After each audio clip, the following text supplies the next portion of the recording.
As I was saying, this would be our third and final session for today. It will mostly focus on generative AI and its applications. So in this session, you guys will be introduced to what's generative AI and how can we use it.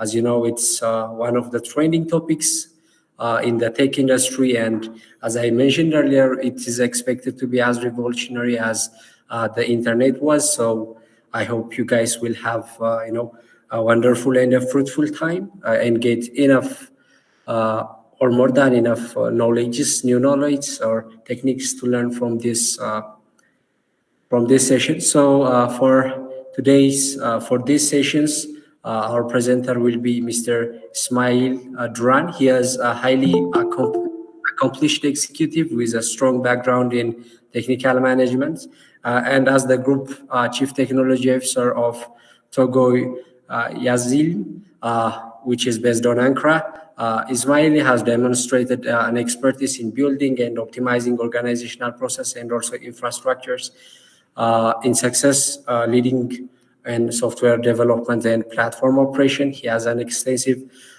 experience in generative AI as well. So if he is here, I will leave the stage for him and he will continue the session. Beynet, thank you very much.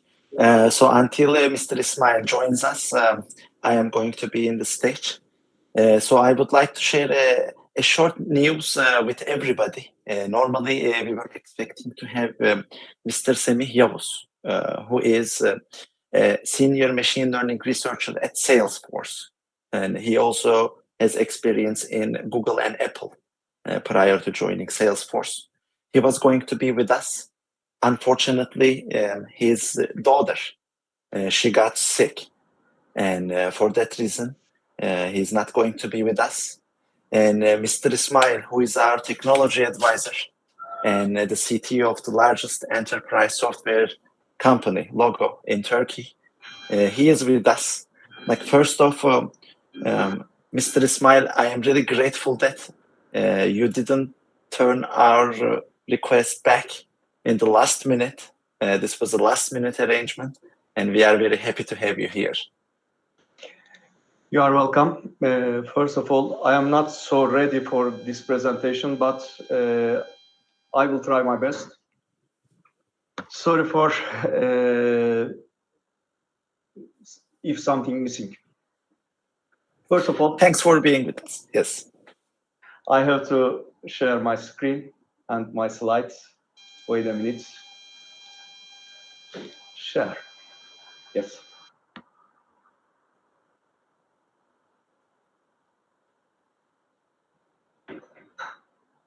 Can you see my presentation?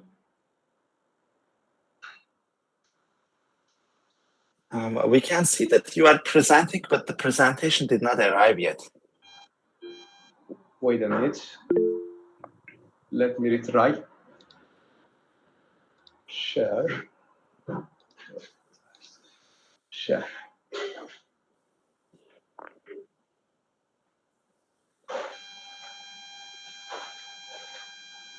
What about now? It's the same situation. It said presenting, and then we have a screen which says Ismail Duran presenting. At the same time, we don't see anything. Maybe, do you want to rejoin? Sometimes there are technical issues. Let's try. Thank you. You're welcome. So guys, in the meantime, for the people who are watching in the YouTube live stream and also for the people who are in the meeting, so in the meantime, just type in what do you think generative AI is, or your kind of prediction in the future, what generative AI will do. Will it replace humans completely, or we will survive, or something like that? Will there be an apocalyptic situation? So yeah, in the meantime, please share us your thoughts on the chat box.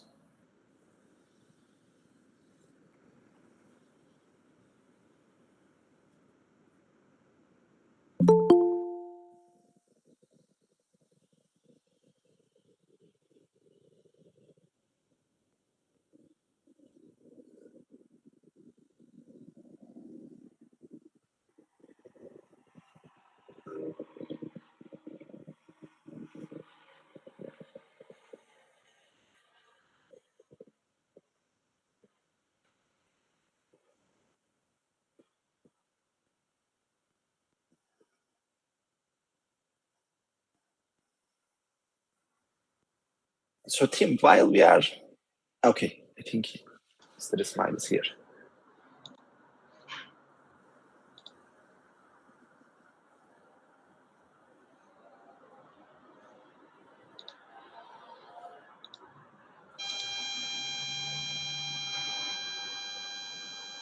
What about now?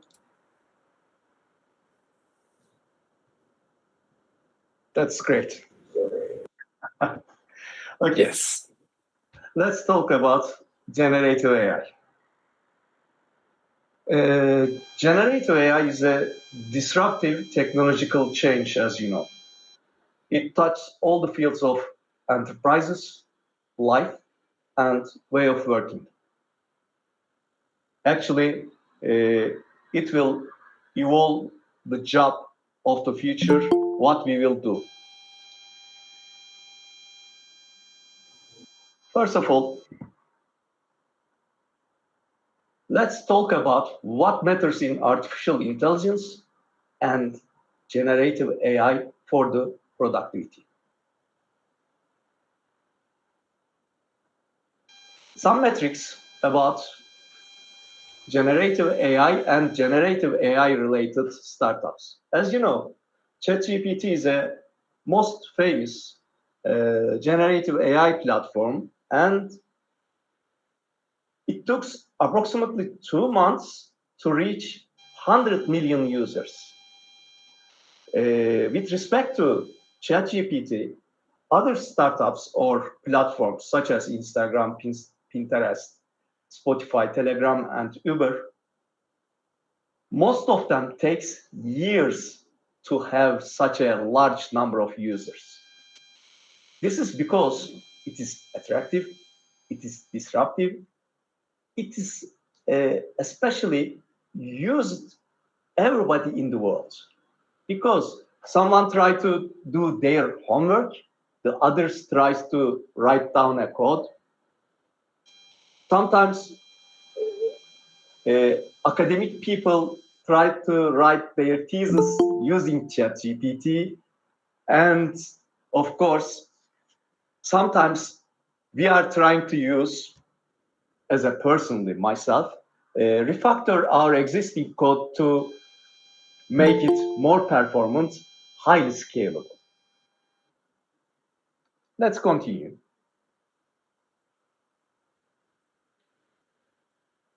As you know, generative AI is based on language models. And large language models are not limited to only text. We have, or you have worked with ChatGPT. There is a rival for that from the Google.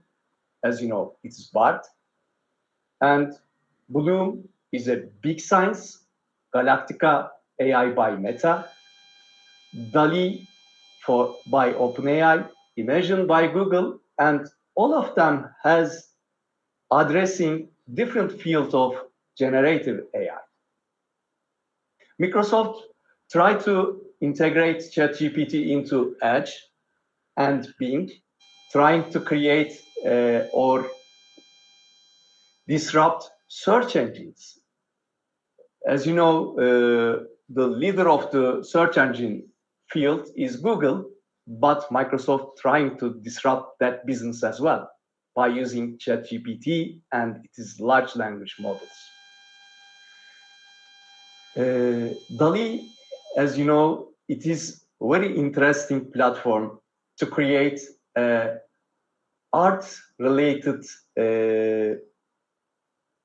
objects and some sort of artificial intelligence for art-based fields. Imagine is rival for that. And of course, there's other fields of AI. Large language models are the engine.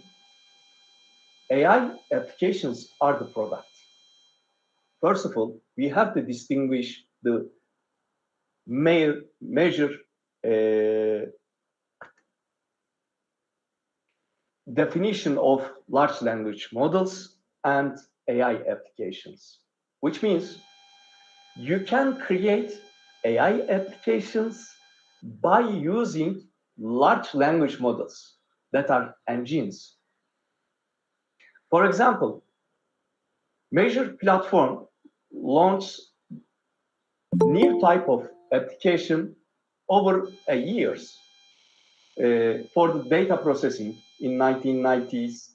You are not so old, but I have been in this field approximately 25 years, and I was using DOS, after that Windows 3.1 and Windows 95, etc. They create a Excel and Word, let's say Office suite for productivity. That is disruptive for that time. But today, this is changing. Nowadays, the product or applications are AI-based. The most recent version of that product is Uber. As you know, Uber has an AI backbone related with cost calculation and bidding, and provide a fastest service to their user base. The main perspective of that part is that range of human activities that software has day by day eaten by software, which means our current jobs and type of works will be eaten by software and evolve.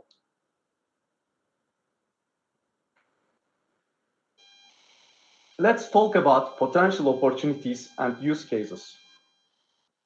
For the finance and legal, draft and review documents, patents and contracts, find, summarize, and highlight important points. Maybe you have already tried to summarize some big document with ChatGPT. It can easily highlight the critical point, major point, and in a minute, it can provide a brief description of that large text with very correct point of view. This means that in a finance and legal, as you know, legal is a book-based or vademecum-based job. You have to know all the legal documents and obligations. According to that, you have to provide let's say, consultancy to your customer. By using generative AI, you can easily provide a service to the people as a legal consultancy. Marketing and sales. As you know, search engine optimization is AI-based for years, but nowadays, search engine itself will be AI-based. Marketing and sales will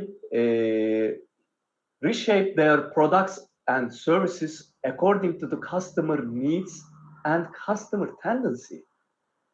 They have to understand their customer needs and offer a correct product to correct customer with a correct price and at correct time.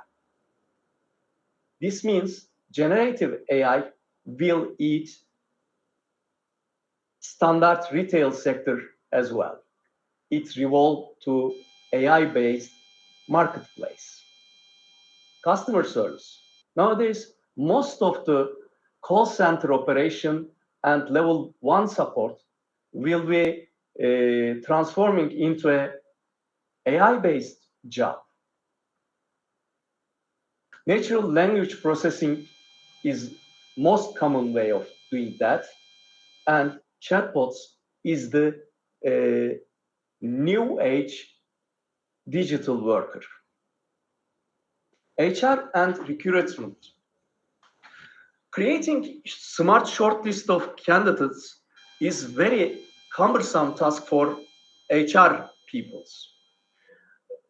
AI can easily address what the job description and what is the candidate's skill set and experience. And they can easily provide best matching candidates to the companies. Also, HR functions, for example, self-serving applications for enterprises, can be addressed by chatbots and automation. Information technology. And this is our job, actually. Writing a code is will be supported and leveraged by the AI-based platforms. Nowadays, most of the IDE development company trying to integrate ChatGPT and other platform to their IDE to provide performance, to provide productivity, to elaborate worker experience or worker, let's say, knowledge. This means that we will use generative AI to create an application and also to write down a code to refactor our existing behavior or creation of application in software development. Yes, generative AI is very important game changer, but we have to be aware that data security is other leg of, we have to consider data security. Because, as you know, data privacy is protected by the government. Most of the European countries have GDPR. In Turkey, we have similar to GDPR regulation. You have to protect your customer data. Otherwise, government will give very little penalty to the software development company. Be aware data security while designing your application and processing model. This means that when you work large data with generative AI, you have to anonymize that data. You have to remove all the private information from that data. You have to shuffle some information. You have to create a pipeline related with data anonymization.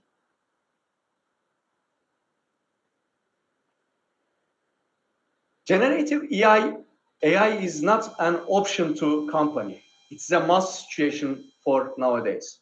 You can adapt or you may be left behind. Companies must reinvent work of find path to generative AI to their customer value-added services. 40% of working hours across industries can be impacted by large language models. This means that most of the company will have digital workers backboned by generative AI or AI-based applications. As you can see on the chart, all the industry will adapt themselves and their business or services to this technology.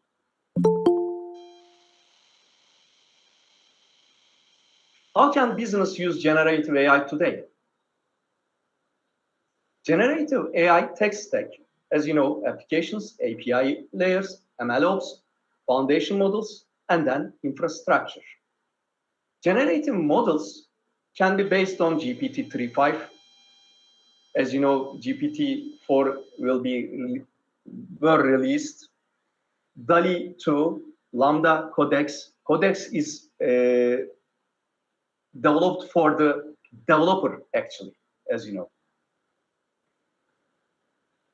Or you can create your own model. But what are the options? First option is off the shelf. You can take it and easily adapt and use. From the cost perspective, it has very little cost, but it is a bit ready-made, let's say, like a restricted tool. Customize. Customize can have 3 stages. Consume with guardrails, augment, or you can fine-tune. When you consume with guardrails, it has minimal cost with respect to other options, but it has some restrictions related with large language models. You can add pre and post processing, but it has very restricted platform. When you use generative AI with argument, you can use database lookups to tailor your large language models to an organizational needs, but it will increase cost as well. Fine-tune. As a software developer or data scientist, most of the developers try to use their own model. You have to always think the cost, because generating a model is a basic step of creating an application, but maintaining application is very cumbersome and very costly. You have to minimize all the, let's say, cost for user to generate, let's say, positive EBITDA application. Fine-tune. You can using fine-tuning tools to tailor large language models to organizational needs. And most expensive one, train your own model. Build and train your model from scratch with your data, but be aware that collecting that data is a very difficult task. You have to try to use off-the-shelf or customized version of generative AI. Let's continue. Off-the-shelf benefits and limitations. For the off-the-shelves, you can use Amazon SageMaker, Google Machine Learning Services, Azure Cognitive Services. For that, you have to have a subscription and use ready-made models. Benefits: it requires very little technical skills. It is almost costless. You can easily deploy your application, which means that fastest time to market. And you can easily leverage best performing large language models in the market, but that have limitations, limited to publicly available info. It has cybersecurity concerns. It has fabricated information, and it may contain copyright issues, data privacy issues, and deepfakes. Recommendation: off-the-shelf can be used for the POC, which means proof of concept, acceptable only for trial and training for employees. Strongly recommend avoiding sharing any confidential information which means that enterprise application cannot use off-the-shelf models because most of the enterprise application has confidential data such as ID information, credit card, name, and other personal information. Good for prototyping, but for the live production, you have to avoid from the off-shelf large language models. Customize. Organization can boost the capabilities of their applications by integrating generative AI. Model trained on organizational data which is publicly not available, which means that you must not expose confidential data to public, which is good for enterprise application, more affordable than further training, fine-tuning. Data security, as data resides in your own environment, it can be eliminated. But it has limitations. It is not suitable for models that needs wide range understanding of the content in the knowledge base, as only limited amount of data can be passed to the large language model. It has also only used data passed to LLM by using user's original query. Recommendation: it is affordable, powerful, quickly leverage generative AI for your business. An intermediate step for most of the business. If you try to create a startup, this is the best option. You can create your customized model, spin up or start your application when you have a certain amount of traction in terms of user. You can switch to your own model. There are companies that create their own models, such as Bloomberg. They are using generative AI for finance, and also most of the brokers are using generative AI for trading to catch signals to sell or buy. Nowadays, quantum computing also supports this field to create very time-sensitive alert about sell point, take profit, and other stuff. Also, maybe you heard about that. In a medical sector, IBM has a IBM Watson, which will provide a consultancy to the doctors to diagnose patient's problem.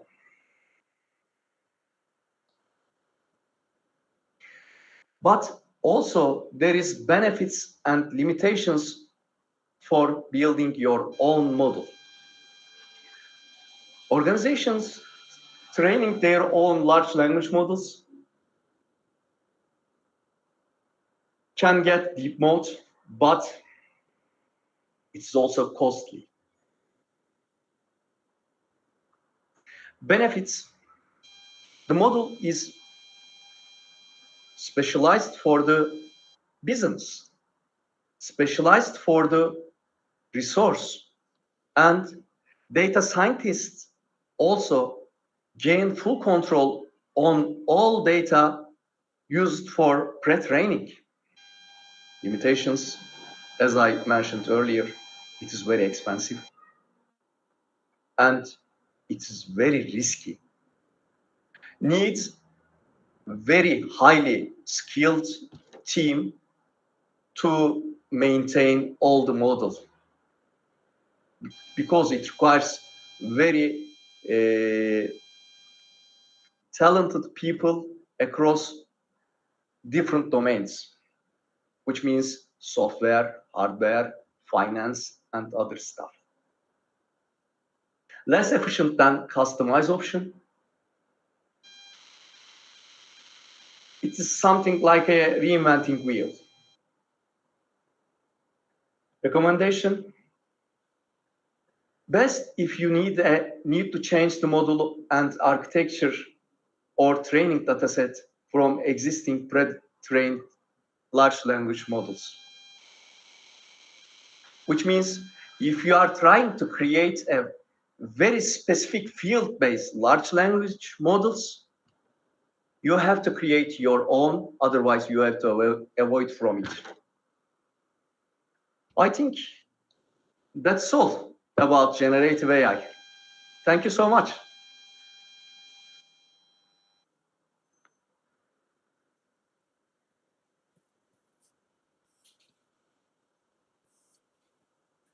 Let me stop. Mr. Ismail, thank you very much for this informative presentation.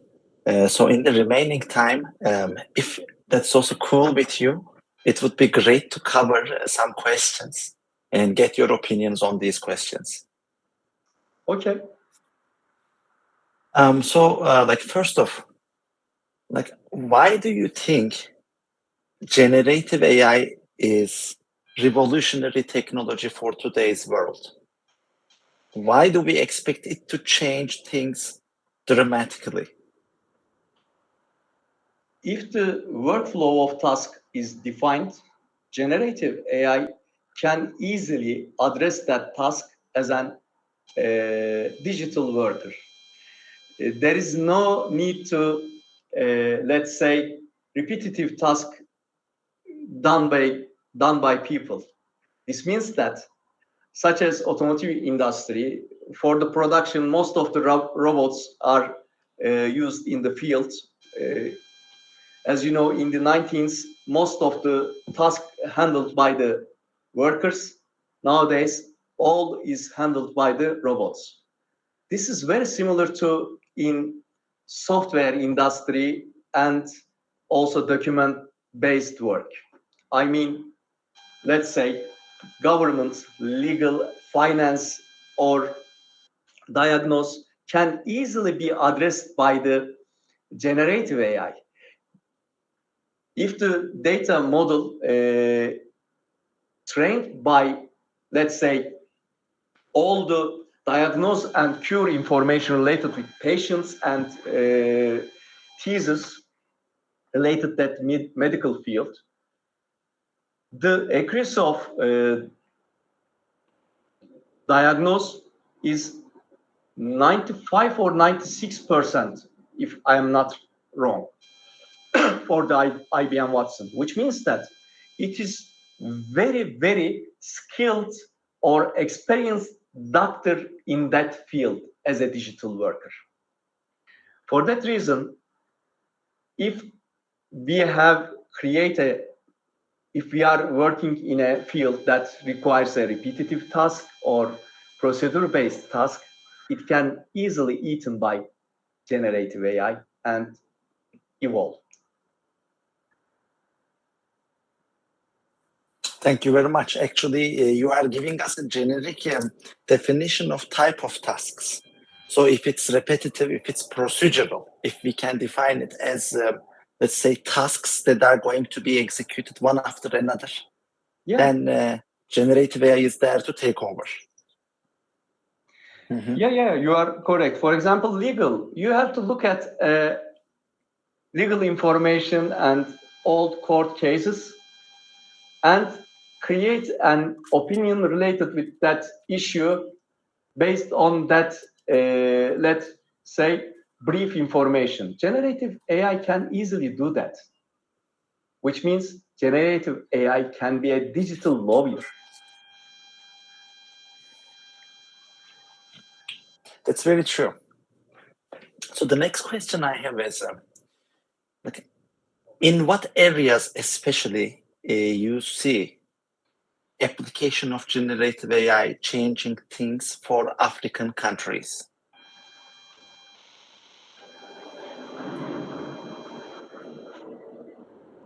By looking at the other part of the world, generative AI is most commonly used, first of all, in a point of sale, which means e-commerce. After that, developing software, because Africa has a great potential for developing software, which means your industry, and also digital services. After that, government and regulation, and then medical, and then finance and banking.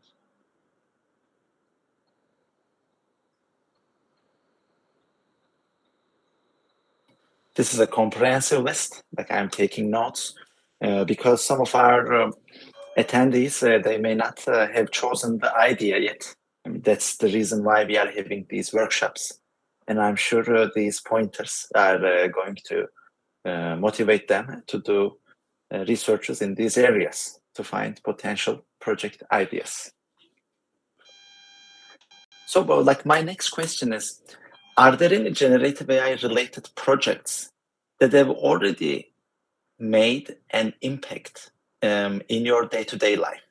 Like, which generative AI technologies do you use for personal or organizational reasons? For personal part, as you know, Netflix and Spotify are trying to use generative AI, trying to create content by generative AI. But in our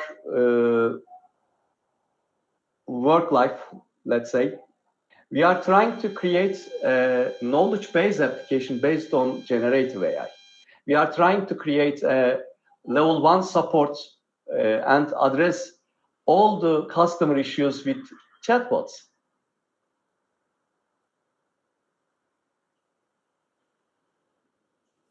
I see. So basically, like, can we tell that soon after LOGO customers are going to be talking to a generative AI-based chatbot to figure issues with the product and services rather than talking to a person? Yes, in a 2 or 3 years, we are trying to implement new user experience for data entering using generative AI, which means we are trying to remove all keyboard-based operation, and instead the users can easily communicate or talk with application. Very nice. So my next question is, like, what challenges do you think we are going to face when it comes to adopting and implementing generative AI in our lives? Actually, the number one is data security. You have to create very secure data pipeline to process your data. Number two, collecting a data is basic step, but storing a data is problem because of regulations, which means you have to create or generate synthetic data. It is very difficult. And number three, you have to have very skilled or generative mind technical guys, data scientists, to process that data. Because, as you know, generative AI off the shelf cannot be used for the real life product, as I said earlier in the presentation.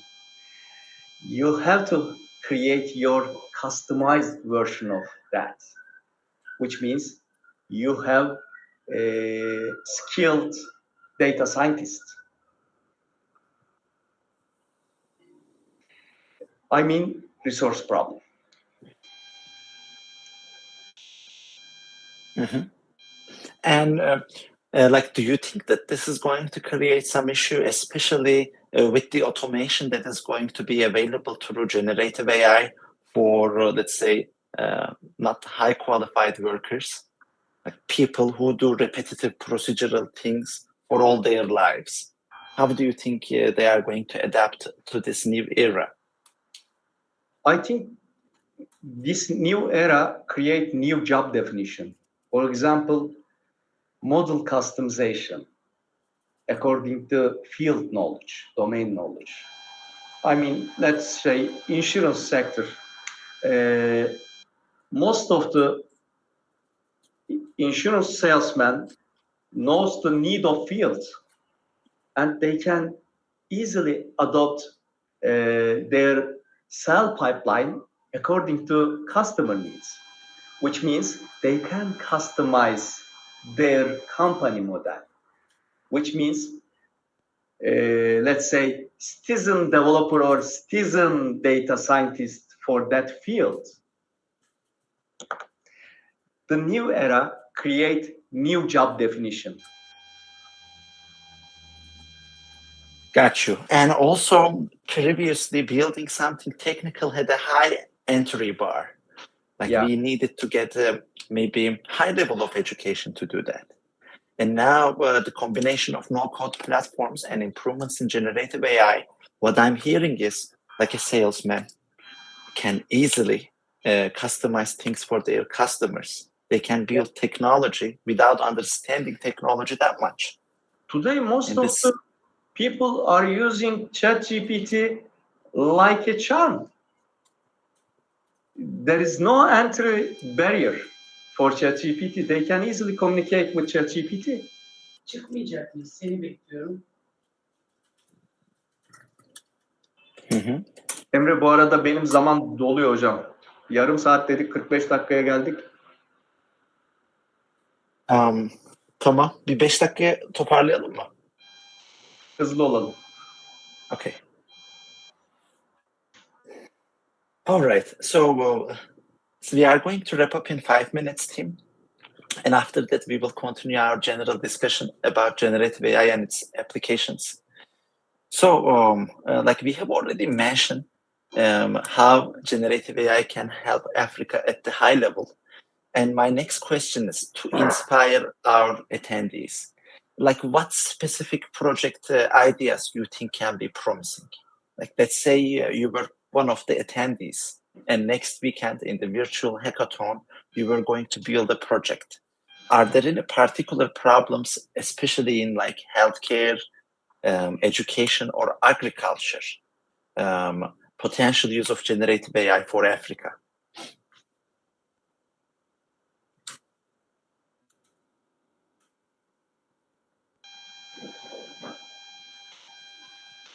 Silence means they have to work on that subject. Actually, I was asking you. Actually, I am not very familiar with real situation of Africa. But from my point of view, let's say digitizing daily life is crucial, which means, for example, renting, for example, selling can be easily adapted by generative AI, and we can create a business service to Africa to revolution, let's say, disrupt existing way of selling, way of renting.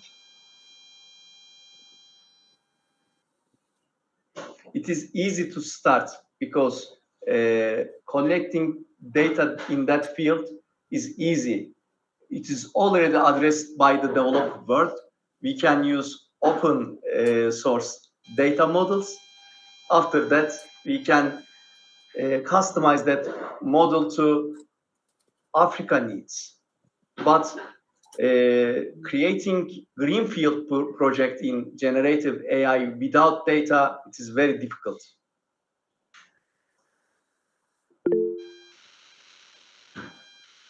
Biruk, please go ahead. Thank you, Emre. So my question is, after this generative AI, how would the next generation of software developers job would be affected? And what sorts of change would you expect from the coming years, from the recent ones and in the far future as well? Thank you. First of all, I am old enough working with assembly. Did you work with assembly? I don't think so. Assembly is a very low-level language to write down a code. After that, there were some IDEs offering productivity. They call them as a rapid application development environment. And most of the developers give up using assembly and use rapid application development or high-level language such as .NET, Delphi, and other stuff. Generative AI is something similar to that revolution. I mean, it is a productivity tool. It will change way of creating code, but creating code never done in 10 years, let's say, with generative AI. You may try that. Complex coding cannot be carried out by ChatGPT, but if you can define the subset of logic, it can create code. You have to take that code and bring all the parts together by yourself, which means they may provide productivity and provide some experience to you, but not replace you.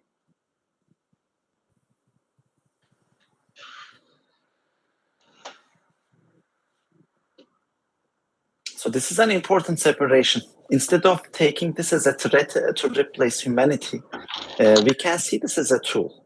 We have invented many tools in the humanity history. Like we can think of cell phones, we can think of computers, and many other electronic devices, similar tools. And is it possible for somebody to hurt themselves through these tools? Definitely. Like we can easily waste time, get distracted, be unproductive by streaming content that is going to take potentially millions of years that's available on the internet. And likewise, like what I'm getting, they correct me if I'm wrong, generative AI is also something that we can use as a tool. We can collaborate to get better results in a shorter amount of time.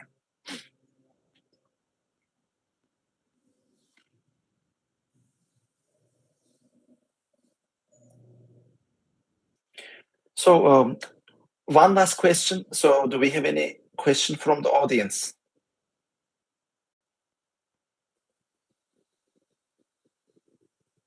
If not, my last question is, what would you recommend to current high school and university students?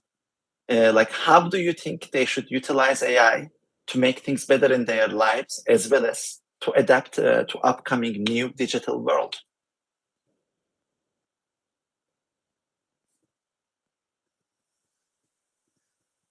You are muted. Sorry.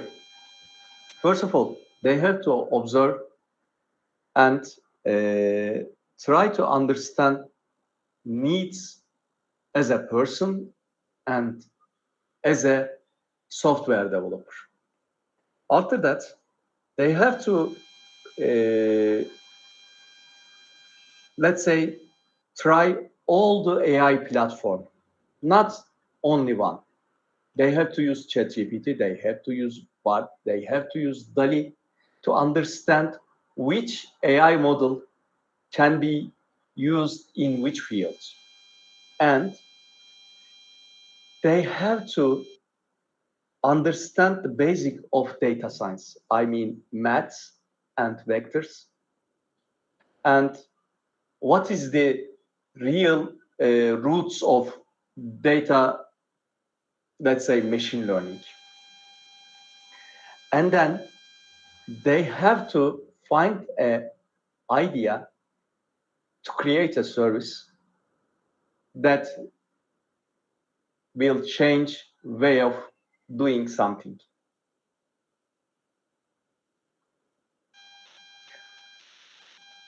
I think it will create a highly skilled software developer on machine learning field.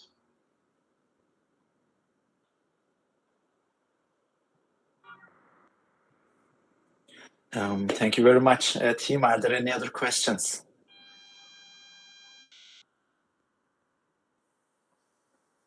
Okay, Binyam has a question. Why data privacy and security are significant concerns when it comes to generative AI? Because all the confidential data can be passed through the public services and public model, which means all the information can be accessed by the third parties. I think Huawei has such a problem related with code refactor. One of the Huawei developers revealed their code to ChatGPT to refactor, and there is a backdoor for, let's say, attack to their platform. For that reason, you have to consider all the data security and other issues related with that data that you will provide to machine learning platform or generative AI. My recommendation is data anonymization. You have to create a press step in your data pipeline to anonymize your data.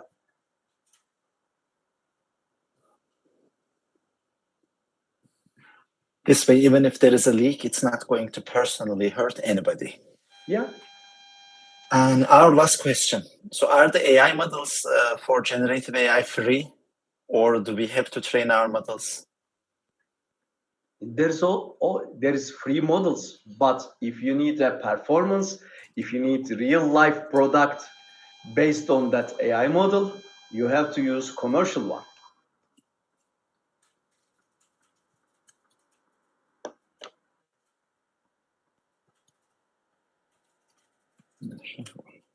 All right, team, are there any other questions for Mr. Ismail? I think this was last question, Emre. I don't have Yes. any time. Well, thank you very much for being with us with such a short notice. Like personally, I found it very informative. And this has definitely underlined some important points that we need to take into account when we start a new journey with applying generative AI on problems we have in hand. Thank you very much for your time and attention, and hope to see you in our next endeavor. I hope so. Take care. See you. Bye-bye. And team, like in the remaining time, I would like to go over some points which I believe are going to be important for our hackathon. So number one, if you do not have much of a background in generative AI, or even, I would say, coding, you can still join this hackathon, learn, and do something meaningful. Why am I saying this? The reason is, now we have generative AI available. If you paid attention to what Mr. Ismail was saying, one of the big points he mentioned is making technical entry barrier a lot lower than where it was before. Like in the past, it was impossible for a salesperson to customize their pipelines specifically for a customer. What they were doing is they were communicating with the technical people, most probably developers in their company, and those developers were making technical changes to do the customization that fits to the needs of a specific customer. And now it doesn't have to be done like that anymore, because that salesperson can use generative AI to make some changes on the floor without having the need of talking to technical people, convincing them, waiting for them. So this basically makes the whole loop being processed a lot faster. So if a salesperson can benefit from this technology as a software engineer or a student studying in a relevant field, like you are a lot more well positioned to take advantage of it. What I have seen so far is many people do not really understand the potential of this technology, how we can utilize it in our lives. Like I give this example from time to time. Even when it comes to going to toilet, you can use ChatGPT. You can learn from ChatGPT about what to do, what not to do when you visit toilet. Like what should be your position, for how long you should wash your hands, like what kind of, let's say, precautions you can get to make sure you're not going to get any disease. This is just an example. It can be your personal trainer. You can ask it to give you a plan for 1 week, for 1 month, for 1 year. It can be your nutritionist. It can be your dietitian. Like if you're not happy with your nutrition, you can learn a lot more. Like in some African countries, we know that we don't have access to all the goods. And to do your best with what you have available, you can use generative AI to understand better insights. If you are learning something new and if you don't have great teachers, well, probably 99% of Africa fit into this definition. Now, you can use ChatGPT as a teacher or tutor. Like as people, for us, it is not that difficult to dismiss something. When we face with something new, usually we try to find some open holes or like things that are not great about that. So if you are trying to come up with cases where generative AI is not working perfectly, you can make a very long list, guys. But I would like to ask you, is there a single person living in this world at the moment that has no room for mistakes? I love giving this example. I'm sure many of you guys, if not all, are familiar with Elon Musk. He's definitely one of the most successful entrepreneurs and technical guys lived on Earth. Respect, no questions at all. Do you know what was his prediction about COVID in the earlier days of COVID? Do you know when he thought that there would be 0 case of COVID in the world? Like what was the timeline he put? Does anybody know in the room? So if there are nobody, guys, I am not sure if it was May or March, but in early 2020, Elon Musk predicted that there would be 0 COVID cases in the world by March or May 2020. Think about it. One of the smartest guys, if not the smartest at the moment, he predicted that there would be 0 COVID cases in this world by March or May 2020. So how come? I mean, he's just a human being. He's an amazing one, yes. At the same time, not everything he does is perfect. So I like to ask sometimes to our teammates, all right, now you have an option. You'll have free access to Elon Musk. Like when you give a call, he's gonna pick up. Or let's say when you text, he will reply back. Versus you are going to have free access to generative AI models that are trained on all the footprint that we have put on the digital world so far. Which one would you take? So, to tell you the truth, most people choose Elon Musk. most people want to have an access to Elon Musk when they have a question. At the same time, some people choose generative AI over Elon Musk. And more importantly, everybody thinks when this question comes.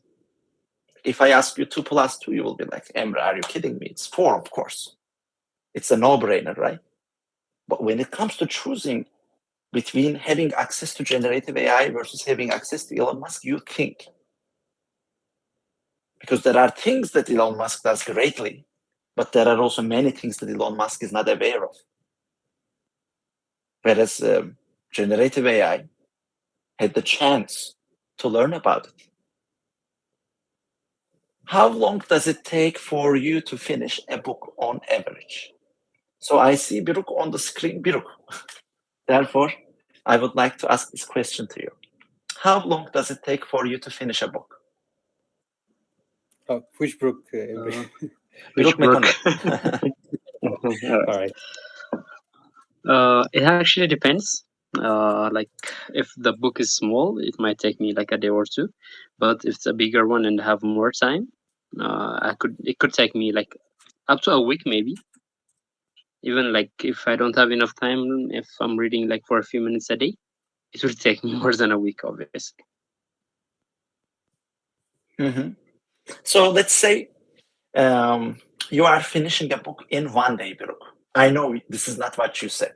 Like 1 or 2, if the book is short and you have time, right? So I want you to make a guess.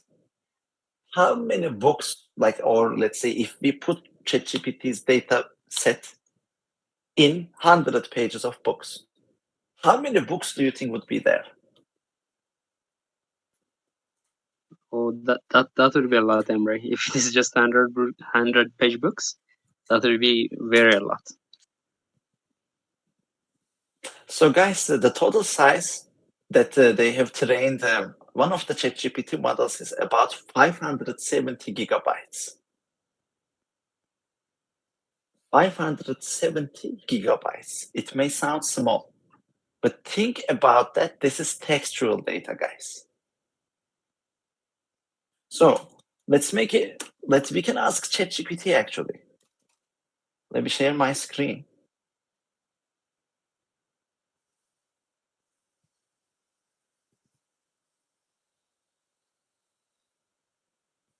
All right. Can you guys see my screen? Yes. Yes, we can.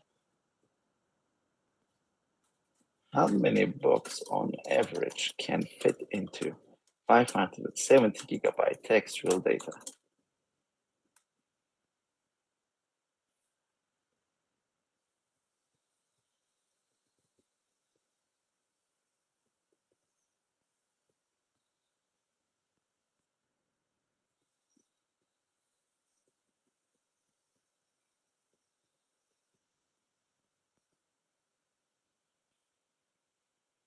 So guys, we can go with the largest number here again, like with the PDF format. And the total data set of ChatGPT contains about 570,000 books based on this calculation. Sorry, 114,000 books. And we are assuming the PDF format, which is the largest. So it minimizes the total number of books. So how many hours are there, roughly speaking, in a person's life?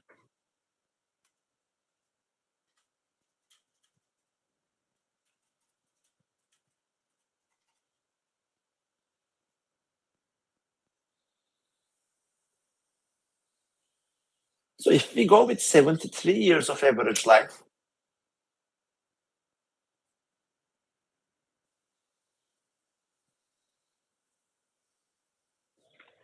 then it looks like we have a little over 600,000 hours, guys.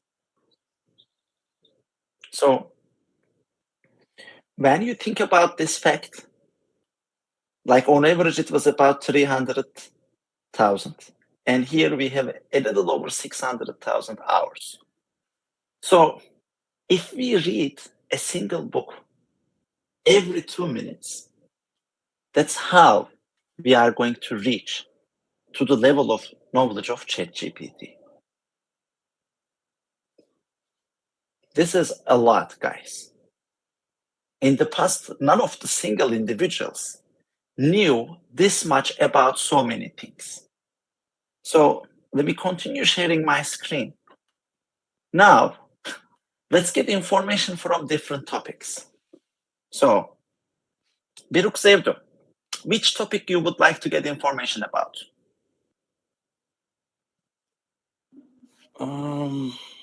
Anything. Can it be anything? It can be anything. Maybe about startups, or how long they have to stay in an incubation period before they succeed or fail. They should be in incubation period. So, also, how long does it take to foresee whether the startup is a success or failure?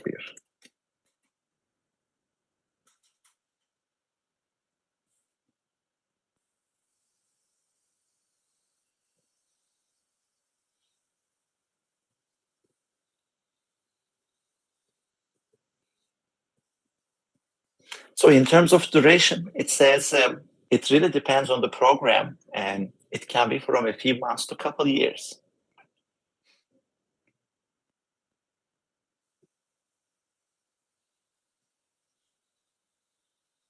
Obviously, it also depends on the purpose.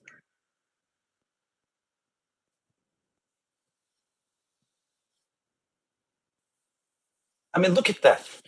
So is it easy for a human being who is in the same field to produce you a report like this quickly? Highly unlikely. Very unlikely, and they have to spend a lot of time. So, like, just to give you some idea on how knowledgeable and how great it is for open-ended tasks, let's say we are going to choose which country to expand to with A2SV. Choose a country for A2SV expansion.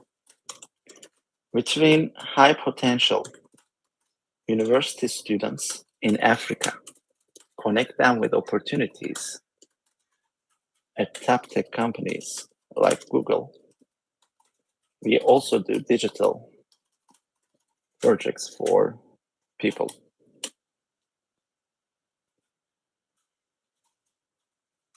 Currently, we operate at Ethiopia and Ghana. We are thinking about our next expansion country. Which criteria, which metrics would you recommend us to consider? Could you please provide values, information on these metrics for top 5? Or let's first ask, could you please list your top 5 country suggestions? Explain why.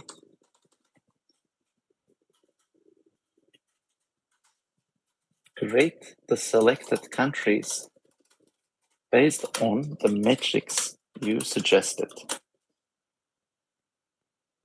And share the grades and print out the grades. Thank you. So basically, we described our situation and then ask for metrics to choose the best country to expand. And look at the metrics that we are suggested. Educational infrastructure. Like, what's the current level of quality of education and infrastructure? Tech industry presence and growth. Because at the end of the day, A2SV is not just about education. We want to teach by building. We want to learn by building. Therefore, the existing tech industry presence matters. Of course, English proficiency because we don't speak the local languages or French. Government support, internet penetration, labor market demand, cultural alignment, and legal and regulatory environment. Well, these are all very important metrics. So now let's see. Top 5 country suggestions. Nigeria, Kenya, South Africa, Rwanda, and Morocco. Like, these are all countries that are in our radar. So I'm not surprised why they are there, but I am surprised why some countries are not here, like Algeria and Egypt. So now let's see. Country grades based on the suggested metrics. Imagine, like, as a Turkish person currently being located in Bay Area, there is no way I can collect this kind of an information easily. Before generative AI, maybe I had to talk to some consultants, have multiple calls. And I don't think they are going to be all knowledgeable for all the countries. Like, I will get a partial picture from somebody from like West Africa, and then with another person, we will cover East Africa, and so on. So look how easy it gets to make informed decisions on open-ended tasks. And you didn't like the format, don't think of this as a one-time thing. For example, right now it's hard for me to evaluate the general grades here. Like A, B, okay, that's fine, A, B, C, but like, what's the total score? So I want the scoring to be changed. Well, the scoring is not easy to read when you do grading with letters. Could you please switch to scoring out of 10? Also, report the total score as well. Finally, please add English-speaking population count, another column. Thanks.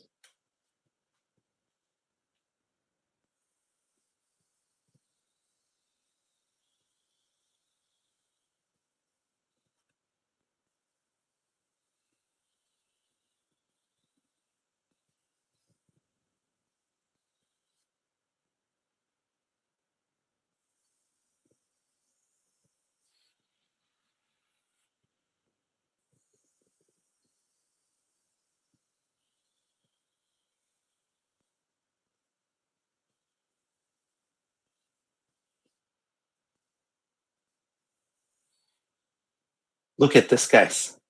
So this was very hard to read for me.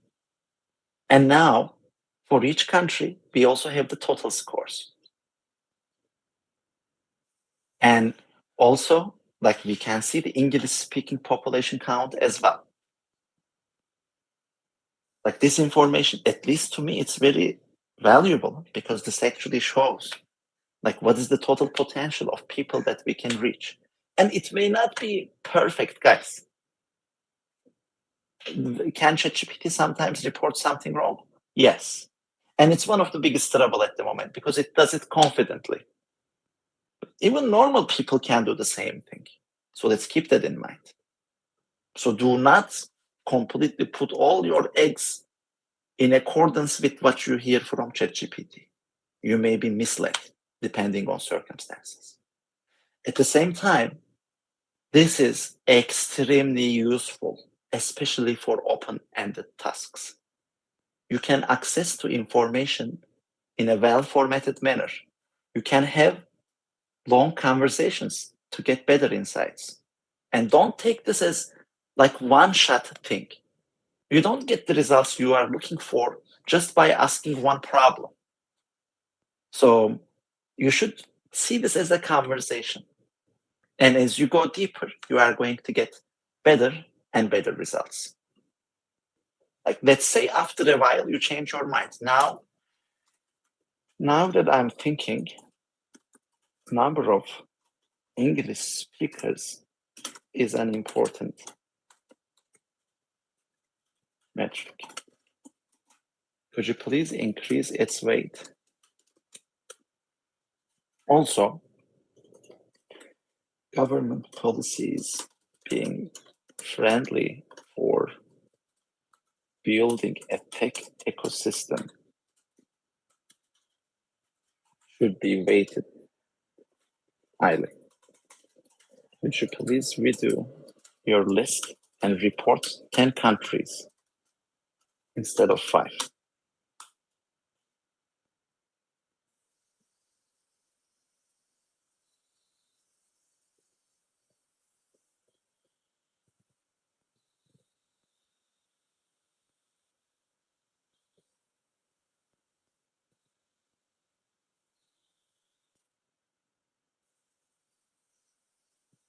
So the new countries we got in the list: Egypt, Uganda, Tanzania, Senegal, and Cote d'Ivoire, or Ivory Coast.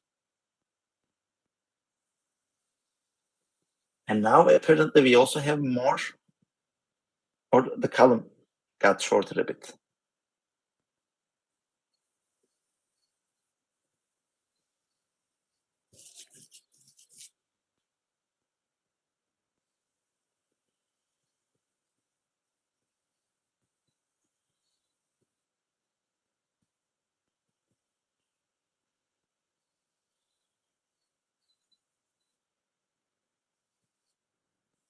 Yes, so look at this, guys.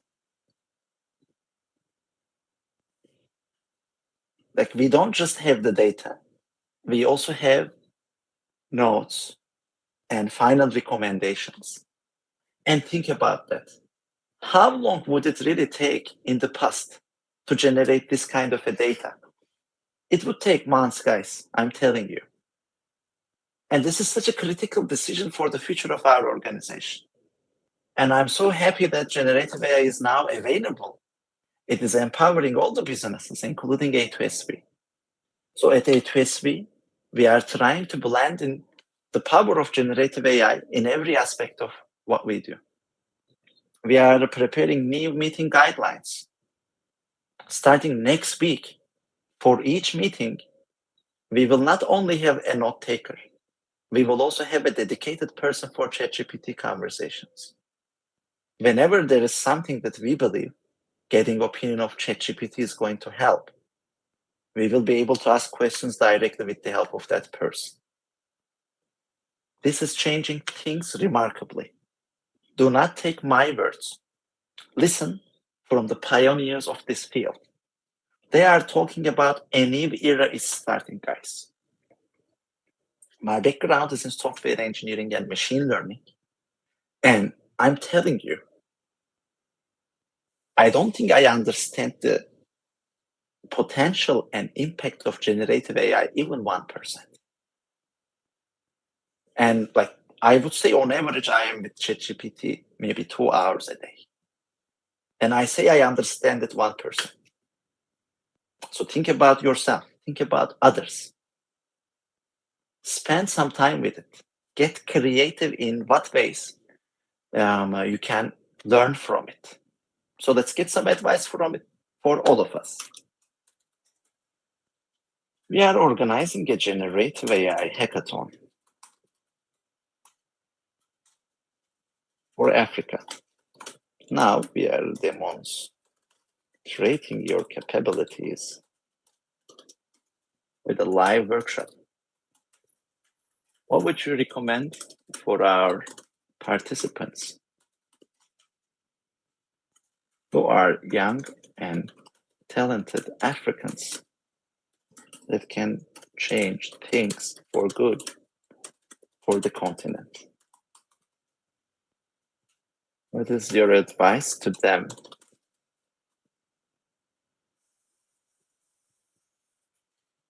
With regards to the upcoming generative AI hackathon. Note that the hackathon is focusing on AI applications, We are not going to build or fine-tune models. We'll use whatever is available in the market. Thanks.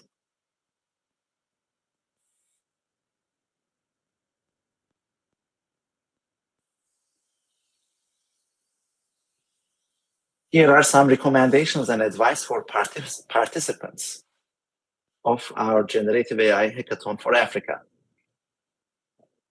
Number 1, identify real problems. Advice: start by identifying concrete problems in your community or in Africa as a whole that generative AI could help solve. This could be anything from local language text generation for education to generating crop disease solutions based on symptoms, or creating synthetic datasets for research. Number 2, leverage local context and culture. Think about the unique aspects of your country and region. Generative AI applications that take into account local languages, cultures, and contexts can be highly impactful. For example, a chatbot that can understand and respond in local African languages can be a significant tool for various applications. Number 3, collaborate and learn from each other. Use this hackathon as an opportunity to learn from your peers. Teamwork is critical, and different perspectives can lead to more robust and creative solutions. Number 4, think ethically and responsibly. Consider the ethical implications of your project. Make sure that your application does not reinforce biases and that it respects user privacy and data security, which was also covered by Mr. Ismail. Start simple and iterate. Begin with a simple, minimum viable product that you can test and improve upon. It's better to have a working simple solution than a complex one that doesn't work. This is very important, guys, especially for competitions like hackathon, where the deadline comes very fast. Do not try to save the world in 2 days, guys. It'll take time. We will save the world, but it'll take time. So focus on a simple solution for a slice of the problem. Like, be laser focused. Let it be very clear what you are attacking, and do something viable. Like, minimum viable means it's just barely doing the job. Seek feedback and iterate. I think we all understand the importance of feedback. So focus on scalability and sustainability. I was going to say, oh, is this for the hackathon? But look at the advice. It says think beyond the hackathon, because the quarterfinal is just the beginning of this journey, team. After the quarterfinal, top 30 projects are going to proceed to the semifinals. And for 6 weeks, they are going to get support from advisors to become one of the top 8 projects to make it to the grand finale, which is going to take place in Ethiopia in November 11 to November 13. So keep that in mind. It's not just about the 2 days. Use existing resources wisely. There are so many machine learning pre-built models that are available. So tomorrow in our workshops, we are going to practically cover these. So we will get our hands dirty. You will learn how to get connected with ChatGPT through OpenAI APIs. You will learn how to use different models available on Hugging Face. So these APIs are freely reachable, and we are going to show all the journey, how you can get connected and start conversation, or let's say communication with these APIs. Yes, so there are more messages here, a few more messages here, but to use time efficiently, I'm going to finish it here, team. So if there are questions in the remaining time, we can answer these questions. So first, from the room, do we have any questions, team?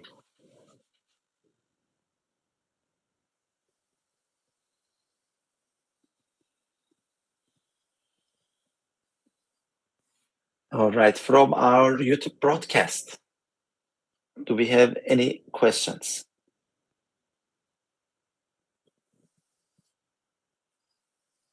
Beimnet, maybe you can let me know if there are questions on the stream. Sure. I'm checking it out.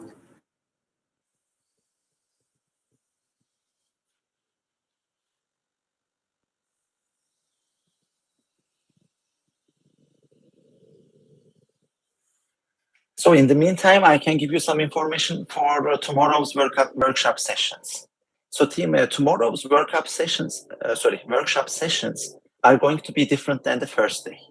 So in the first day, this was more about some knowledgeable people speaking and you listening. Tomorrow's workshops are practical. So we will be practicing on what we have heard and what we have learned today. Our business intelligence team and some of our core dev members, they put together great practical workshop in which you will get your hands dirty. So we have sessions for innovative idea generation. We have sessions for using generative AI. We have sessions which is going to simulate some of the process you are going to go through in the hackathon. And I highly recommend everyone to be part of it, especially since when you learn how to connect with these generative AI models, it will unlock so much potential. Think beyond the hackathon. I just want to make a very short poll. How many people in this meeting used either OpenAI or Hugging Face APIs to programmatically communicate with the generative AI model? Can you just raise your hand? It's a simple poll, team.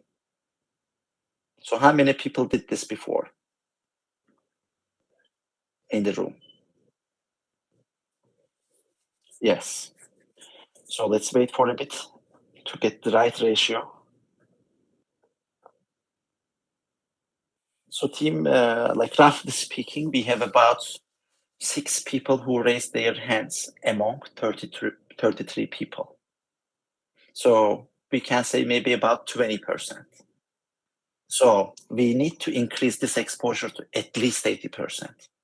Give it a try, and then you will see what you can do. Without getting your hands dirty, it is not going to happen. Therefore, please do not miss tomorrow's sessions. Personally, I'm eagerly waiting for them. Okay, looks like we got a question. Can our project also include other people's work? Yes. So team, as long as you do something creative, like there is a reasonable contribution you do, there is no harm in using other models, other studies. So that's something that's different about our hackathon. You can use whatever is available to you. As long as you do not steal, you are free to use any resources you can find and any tools, any utilities. All right, team. Are there any other questions?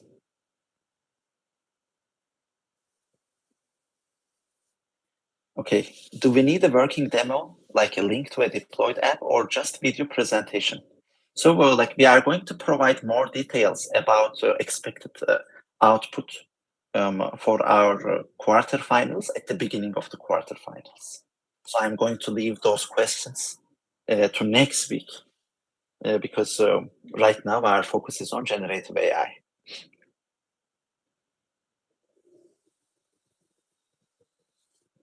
Are there any other questions, team?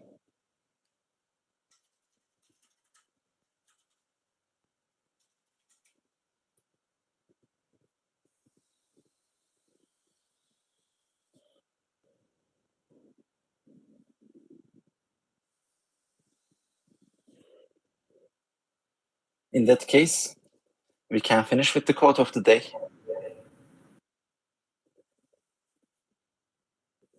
Okay, so is the tomorrow's session on stream or in practical?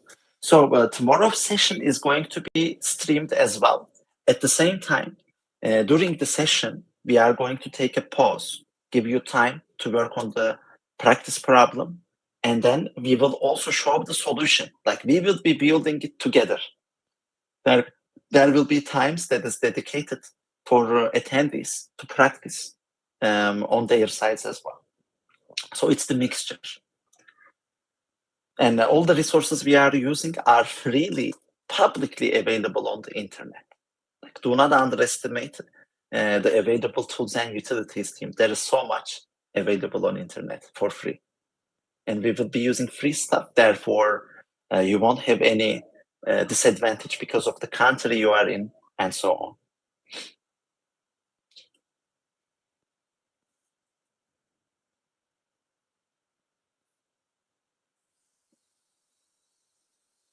Yes. Any other questions?